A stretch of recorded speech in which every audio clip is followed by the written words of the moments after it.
Welcome to the official YouTube channel for the Colin Cowherd podcast. Go on, hit the subscribe button. There it is, so you don't miss any of our football content this season. It has been, if I might say, fantastic.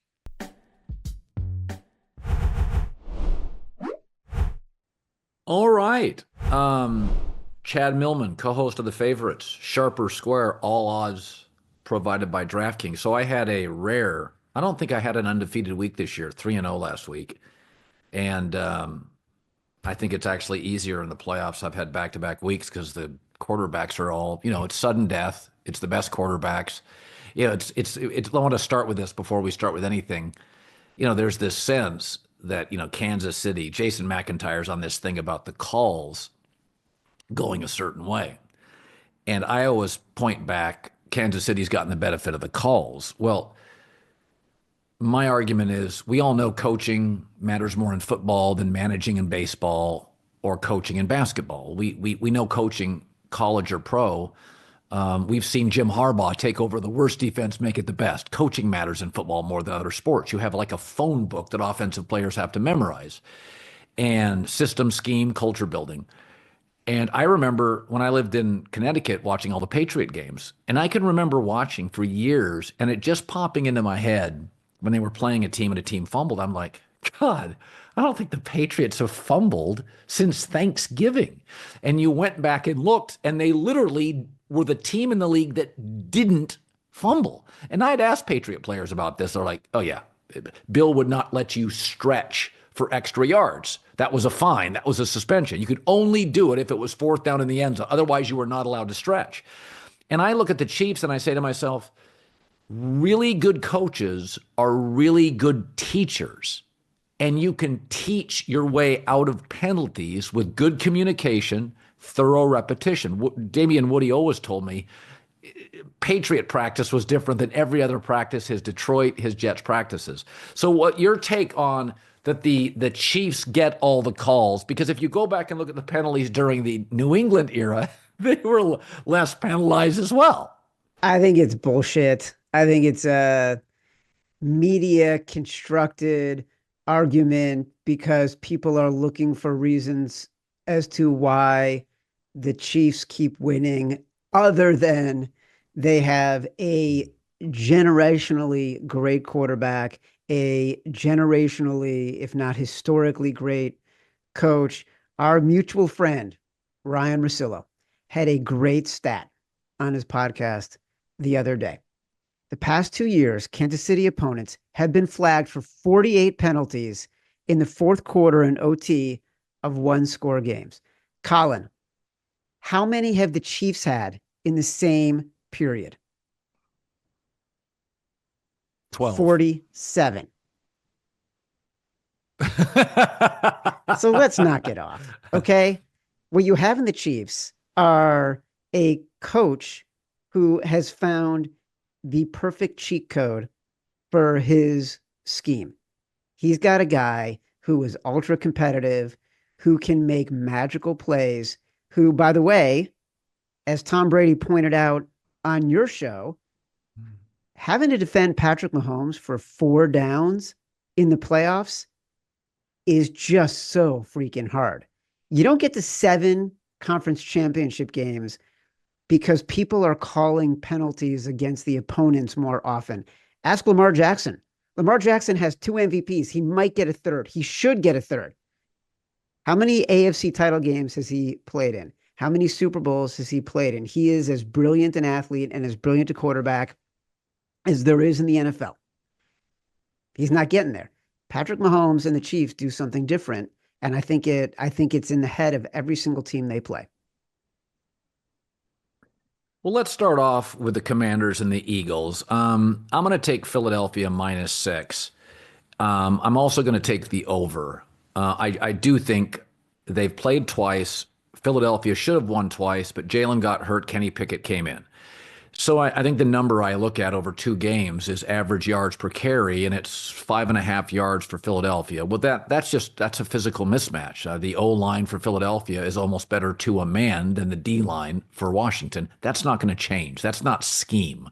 The guards for Philadelphia are like 6'7.5". It's like the biggest guards in league history. There four of their offensive linemen are like arguably the best in the NFL at their position. So they will run the ball and they will move the ball.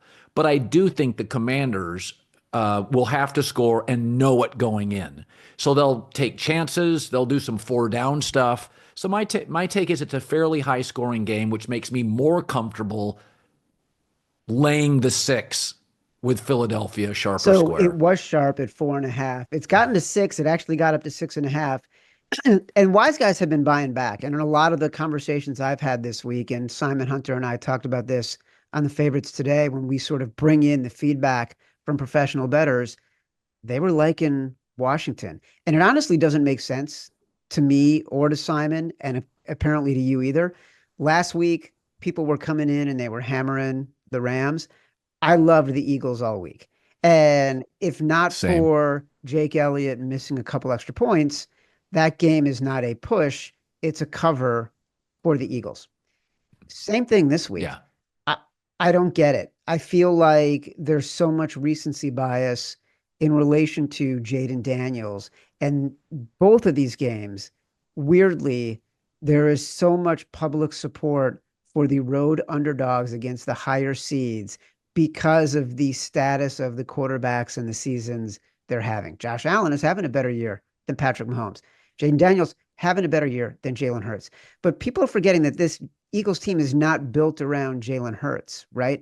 It's built around Saquon Barkley. And one of the things that I tried to unpack this week when I was thinking about this game is the Eagles win so often with explosive plays. We saw it this past weekend, 2 huge runs from Barkley, a great run from Hurts. That's how they're scoring touchdowns, right? Earlier in the season in November in Philadelphia against the Commanders, the Eagles were losing most of that game. I was at that game. They won that game because Saquon Barkley had 2 long touchdown runs. So you think about explosive plays. Well, is that random? Can you predict it? I think it's more random when it's quarterbacks throwing long touchdown passes where the circumstances have to be perfect. It's less random when it's your running back who has an offensive line that is as dominant as you just talked about, who's, by the way, his rushing prop is 100 north of 130 yards, which DraftKings has announced is the highest total they've ever had for a rushing prop in the years that they've been doing business. So I'm with you, man. I like the Eagles. I think it's the right spot. I think they're the better team. I tend to favor the dominant physical team. So yeah. Is there a prop you could give our audience that you like? I like the over in this game, but a prop you Zach like. Ertz over 3.5 receptions. I think that the Yeah, Eagles like that. defensively on the edges at cornerback, Quinyon Mitchell is supposed to play. We already know about Cooper DeJean in the slot, Darius Slay, obviously, on the other side. That's where Jaden Daniels, who was already predisposed to wanting to go to Zach Ertz if Terry McLaurin isn't available, isn't open. I think that that's where the offensive opportunities are going to be. So Zach Ertz over 3.5. You know, it's interesting. I was talking on the show today. 10 years ago, Peyton Manning, Big Ben, and Brady were these iconic legends past their prime. In fact, Peyton was in Denver. But I remember thinking at the time, Jesus, what is the league going to do? What is the league going to do? And now we've got Lamar, Mahomes, Allen, and throw Yeah. in Burrow. And but in the NFC, 10 quarterbacks in the last 10 Super Bowl appearances for NFC teams. It's a lot of rotational quarterbacks. That's why it almost feels like Jaden Daniels has a shot. Hurts would be the second time for him. So I said this today is I watch Jaden Daniels and I feel like the NFC got their Mahomes. That they'll be tailing Washington going forward. I don't think it's a particularly warm take. I feel like he is either Lamar or Mahomes, but the NFC has had this sort of Goff, an older Stafford, a prickly Aaron, Russell Wilson aging, Kyler Murray's talented, but there's just been a lot of these qualifiers, and they haven't had their no issues, low maintenance, high thrower, good mover. I think he's the Mahomes of the NFC. What's really going to be interesting, I agree with everything you said. What's going to be interesting is next year. Next year, the Commanders are already 16-1 to win the Super Bowl. That feels very aggressive. Weren't we saying the same things about Yeah. CJ Stroud exactly a year ago? And did CJ Stroud not come back down to earth? The defenses not spend an offseason figuring out that he's not great against certain defenses, that it's going to be challenging for him to succeed at the level that he did in his rookie year. And he didn't. Not saying he's not great, not saying he's going to be great, but of all the great quarterbacks you just mentioned, when the season began, CJ Stroud was on that list. Now he's not. So next year, is there going to be an opportunity to fade the Commanders? Like in reality, the Commanders should probably be 7.5 point underdogs in this game. The Eagles are dominant physically on the defensive side of the ball and on the offensive side of the ball. The Commanders are not going to have their right guard, Sam Cosmi, who's their best offensive Yeah, lineman. that's a problem. The Eagles' best defensive lineman is Jalen Carter. And normally you're not going to worry about a right guard being out as being a challenge for your pass protection.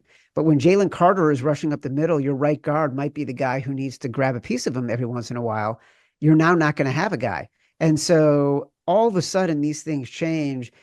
You're already getting the benefit, I think, of Jaden Daniels being someone who people believe is a cheat code, and they're overvaluing that in the scope of the entire game. Yeah. Yeah, I will say though that CJ Stroud didn't have the mobility edge, which I've always thought mobility's best for a quarterback in the first 2 years. Because as you're learning NFL coverages and waiting for the light to go on, you can just pick up first downs moving. Whereas CJ Stroud is going to pick up first downs throwing. And so he is much more susceptible as coverages get more sophisticated. You face better teams. He had injuries on the O-line. They didn't have protection. I think running quarterbacks, Lamar, he never really dipped. Mahomes, Allen, they just kept getting better. Goff was beholden to how good his O-line was. Yeah. Bad, Whitworth good, Whitworth leaves not as good, or around that time when Whitworth was aging, and then he goes to Detroit, not good early, line got better, he's better. So I think Jaden, I think CJ Stroud's NFL comp was Goff, and like Goff, he deteriorates with really bad line play significantly. Whereas I think Jaden is Lamar and Mahomes, where it's just ascension because he moves the chains while he's figuring out defenses. And it takes about, even Mahomes said it was the beginning of year 3 when everything just sort of slowed down. So I think we're really looking at something I don't special here. disagree. I think the guy's a Yeah. brilliant player, and I think it's more evidence that you want to get quarterbacks who have a lot of experience playing in college, who've taken a lot of snaps, who've played a lot of games. That's always been a threshold for GMs and coaches who are looking to draft quarterbacks. I remember when Phillip Rivers came out, he had played so many games in college. People didn't really know who he was at NC State. I know I'm throwing a name out there from like 25 years ago, Yeah. but I remember this so clearly. I was at ESPN the magazine and we were doing a draft issue, and it was the first time I ever heard a scout talk about the importance of seeing quarterbacks on tape with a lot of games as they get older. And we're seeing that with Jaden Daniels. Like his experience level keeps him from being really frightened in these experiences because he's so much older than the average quarterback coming out. And he's had so many more snaps, and he understands the rhythm of the game Yeah. and understands the moment a little bit better, in addition to his unbelievable talent. But I can guarantee you right now, we can set a number on it. The number of times, we'll set it at 7.5. At this time next year, how many times over the course of Sharper Square have I said to you, well, the Commanders are overvalued here because Jaden Daniels is getting too much credit and too much attention? I guarantee I'm going to say that on an every other week basis to you on this show. Let's go AFC. I'm riding with the Bills. I have for the last month. I feel they're the best team in football. The Rams had to play a perfect game at home to slip by, and the Rams, I think, were a very good team at the end. I'll take the 1.5. Again, I think there's going to be points scored. I think there's limitations on stopping Allen and Mahomes. I think you get into these games, coaches are more willing, Brady and Andy Reid are more willing to take risks. It's sudden death.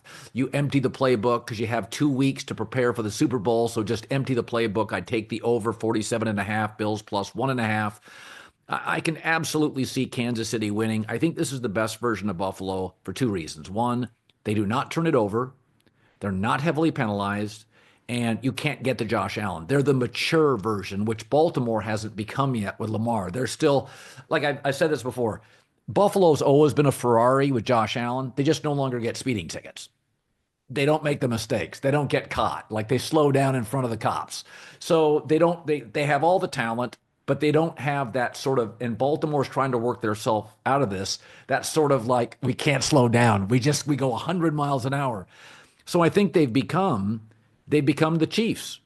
And I think eventually they're going to beat the Chiefs, which they have in the regular season. Sharp or square, Bills plus the points. Sharp-ish. It's been an interesting number. It opened at 1.5.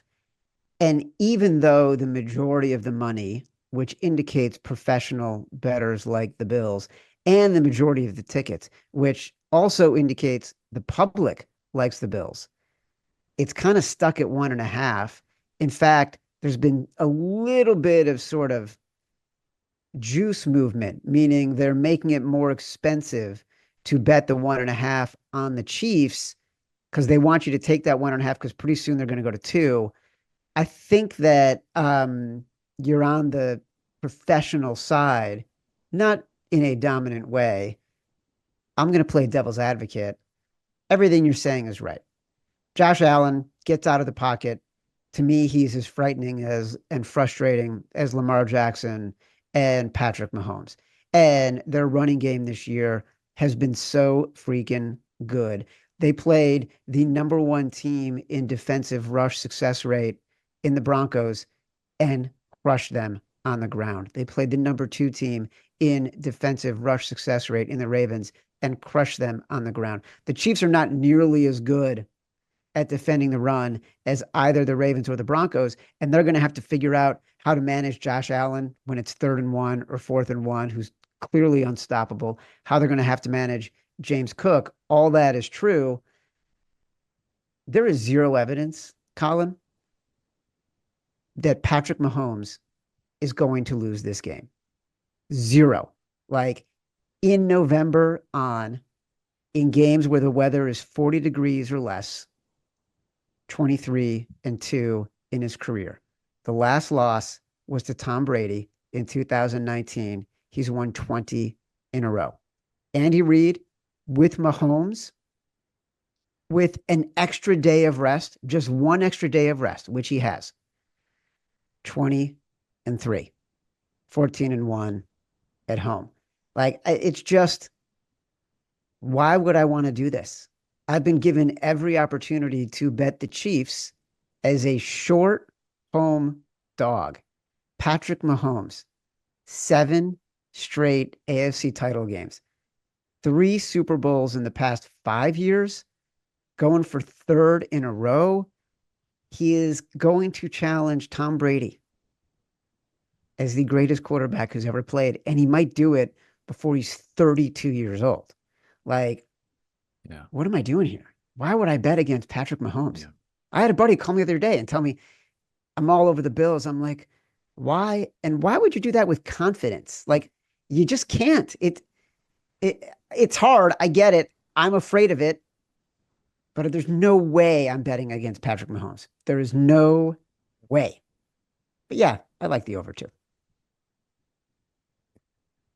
So I saw a story this week, and apparently, sometimes in the media, I think media people like to be viewed as smart, and they try to figure stuff out. I'm guilty of this. I'm always trying to figure out theories or why, and sometimes the answer is always the simple answer. So I saw a story this week, And it just made me laugh where the college football game was down 3 million viewers and everybody was flummoxed.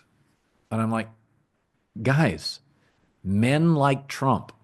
Statistically, in this election, young men love Trump. Young men love football. Inauguration day was Monday. That's the day of the national championship. And so the number was down about 3 million viewers, especially when Notre Dame fell behind 31-7.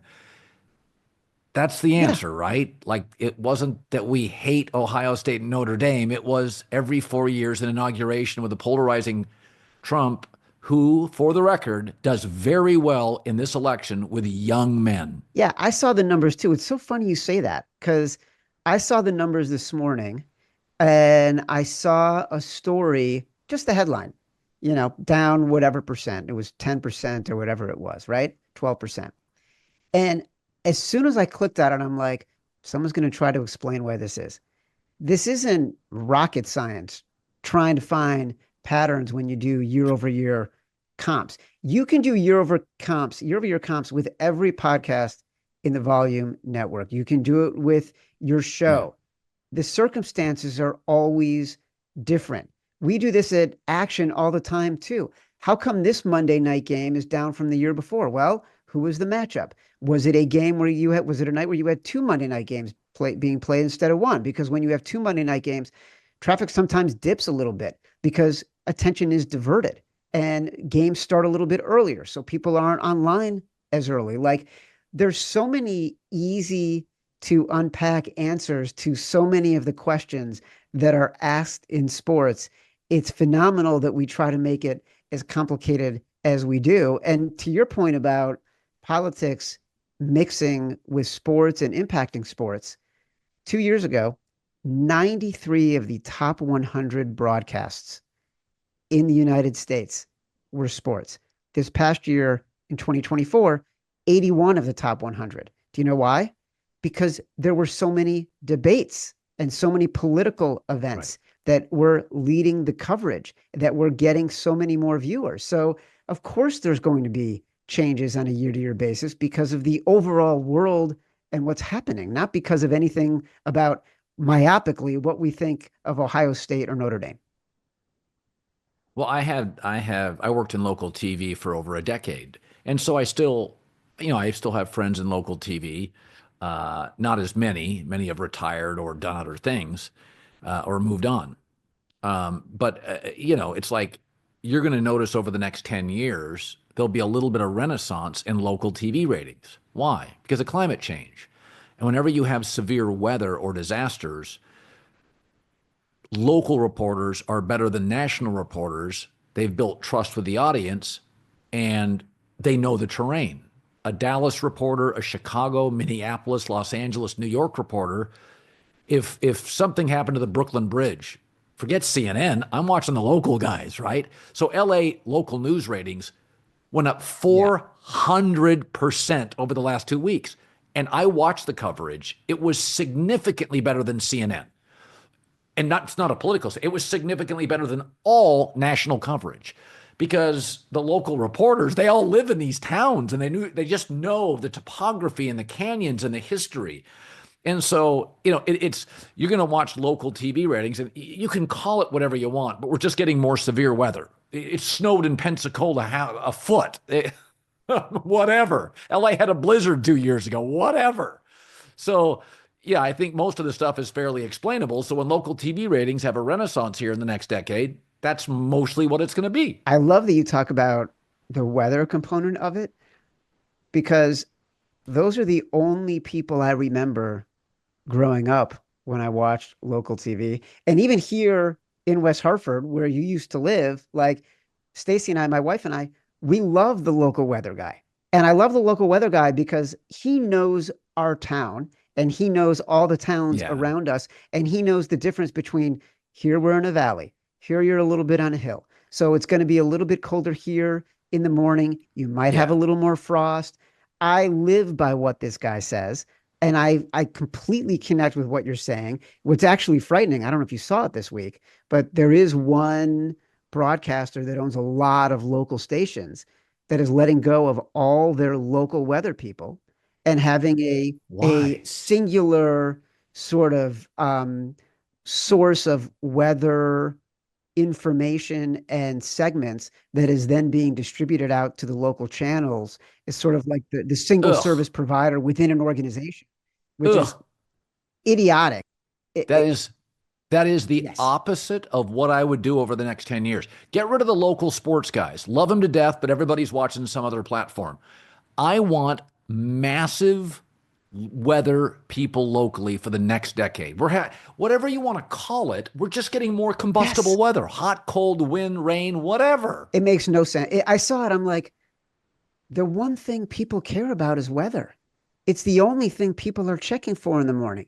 Like that is what can save local television. And you're going out there, you're firing all the weather people. It made zero sense to me. Zero. Sometimes I wish um, sometimes I wish I was a billionaire, not because I'd buy a bunch of stuff, because I've never had a second car. I'm not a boat guy. I'm not a jewelry guy or a watch guy. I'm not a collector. I'm really not. I don't care. But there are things I would like to do in society they can't afford to do. Like, I'll be honest with you. When Fox created a weather channel, I wish I could have been the CEO of Fox's weather channel. I would have loved that job. And if it paid what I make and I could still make my mortgage, I've always wanted, like Byron Allen, the former comedian who became a wildly successful entrepreneur, bought the Weather Channel. And I think it's the only time I've ever been jealous of another member of the American media was Byron Allen bought the Weather Channel. And I'm like, damn By the way, it. it might be Byron Allen who fired all the local weather people because he wants all the weather to come from the Weather Channel. Like that, all I know, that is, forget Oprah. That's the most successful local media person in the history of our business. He's the one guy I'm jealous of. I'm just checking right now. Yeah, Allen Media Group replaces meteorologists, dozens of meteorologists with pre-recorded feeds. So I don't know. I think we got to call Byron and we got to tell him we think this is a bad idea, and we are very Yeah. respected and admired members of the media. So change your tune, buddy. Welcome back to the Richard Sherman Podcast, presented by our friends and partners over at Breitling, the premier luxury watch brand out of Switzerland. This year is their 140th anniversary. I'm so excited. Got the watch. Got to do the Shador Sanders. You know what I mean? I got my Honolulu blue and silver Detroit Lion Breitling on. I know Richard's got a San Francisco 49ers one on. Players in Prime Time. It's brought to you by our partners at Breitling. This week, it's, of course, Saquon Barkley, who shined in his Eagles debut. If you got any sponsors, well, I know you got Breitling. You got Breitling. You got that Honolulu Blue Breitling, I heard. And to be with such a prestigious luxury watch brand, I'm thrilled. Visit Breitling.com or check out a local authorized dealer to cop you a timepiece of your own. So as a Bears fan, I was convinced until probably Saturday or Sunday we weren't getting Ben Johnson.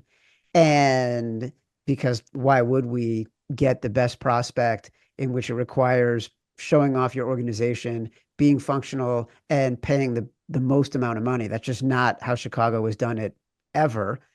And so I was sort of ready to get Mike McCarthy and was kind of falling in love with it. The last few weeks of Mike McCarthy in Dallas, the way the team played, the way the players were responding, I was like, you know what? I'd take Mike McCarthy. I'd take Mike McCarthy and Caleb Williams. He was to me, the most interesting candidate and the most acceptable candidate other than Ben Johnson. So I'm with you. I think he'll land somewhere great, and I think he's in a great spot. Bucks offensive coach Liam Cohen has now done a U-turn, is speaking with the Jaguars in person for their head coaching job. Wow. So when you ask me, what do you make of Trent Baalke? Tom Pelissero reporting this, and Ian Rappaport. This is what I think of Trent Baalke. Baalke's there. I'm not interested. Baalke fired. Let me turn around the U-Haul and head back to J-Bell. Amazing. That just tells you It's everything we need to know. that Trent Baalke was the orange cone in the road. He was But the it also roadblock. goes even to prove the point. coordinators and job applicants and potential head coaches are willing to be more selective, I think, than they ever have been before. And if they don't feel like they're being set up in the right circumstances, they're not jumping at a job. Yeah, Cohen's good. I like him. Jacksonville, yeah, no, he's good. I mean, Baker leads the NFL in touchdown passes the last two seasons. I like Mike Evans. I don't like him that Todd much. Bowles, just impressive. The fact that he had Canales turn Baker Mayfield around, Liam Cohen turned Baker Mayfield around. He's going to have to go find him again, a new guy, if Liam Cohen takes his job. But I'm starting to like Todd Bowles quite a bit as a head coach. Yeah, his first year in New York, he almost didn't know where to stand. He was such a kind of gentle, low-key personality. He was, in a city with Rex Ryan. It was like, where is he? And he spoke like an assistant or a coordinator. He just didn't want to be in front of a microphone. But I always thought he was thoughtful. I thought anytime you heard him talk, he came across as like humble and focused. And and I also think the internet doesn't allow this. People improve. People get better. They just, it's like Brandon Staley's not going to get a second chance, maybe as a coordinator, but not as a head coach. But, a lot of these guys, Raheem Morris, Todd Bowles, there's something there. There's a reason you hired him. It's almost like when you get a divorce in life. Well, there's a reason you were together for 12 years. I mean, there were some positives there. You produce good kids. You're good co-parenting. There's no reason to hate each other. Like it shit happens. Like you're in big cities, you have a bad stretch, your quarterback gets hurt, you don't have a backup on the roster. I mean, Mike McDaniel for Miami a year and a half ago was the belle of the ball, and now we're all like, he's kind of. It doesn't feel like he owns the room like Dan Campbell. Right. I'm not sure if this works. It's the way it works in life. All right, buddy. See you later.